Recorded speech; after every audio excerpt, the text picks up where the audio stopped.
നിരോധിച്ചിട്ടും popular ഫ്രണ്ടിന്റെ പേരിൽ bus shelter. Ernakulam Paravur വാണിയക്കാടാണ് ബസ് ഷെൽട്ടർ നിലനിൽക്കുന്നത്. നിരോധിത സംഘടനയുടെ പേര് പ്രദർശിപ്പിക്കാൻ പാടില്ലെന്നിരിക്കെ ബസ് ഷെൽട്ടർ നീക്കം ചെയ്തത് പോലീസ് വീഴ്ചയാണെന്നാണ് ചൂണ്ടിക്കാട്ടുന്നത്. ഇസ്ലാമിക മതഭീകര സംഘടനയായ പോപ്പുലർ ഫ്രണ്ടിനെ 2022 സെപ്റ്റംബർ 28-നാണ് കേന്ദ്ര ആഭ്യന്തര മന്ത്രാലയം നിരോധിച്ചത്. നിരോധിത ഭീകര സംഘടനയുടെ പേര് പൊതുവിടങ്ങളിൽ പ്രദർശിപ്പിക്കാൻ പാടില്ലെന്നിരിക്കെയാണ് വാണിയക്കാട് ജംഗ്ഷനിൽ ബസ് ഷെൽട്ടർ നിലനിൽക്കുന്നത്.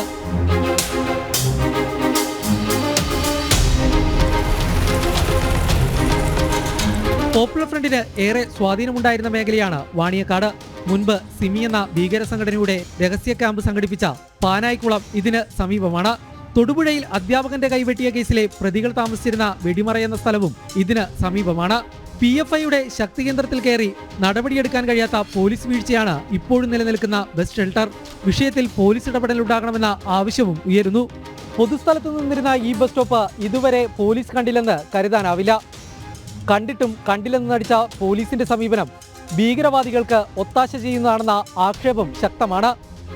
ഇനിയെങ്കിലും പോലീസ് ഇതിൽ നടപടിയെടുക്കുമോ എന്നാണ് കണ്ടറിയേണ്ടത്.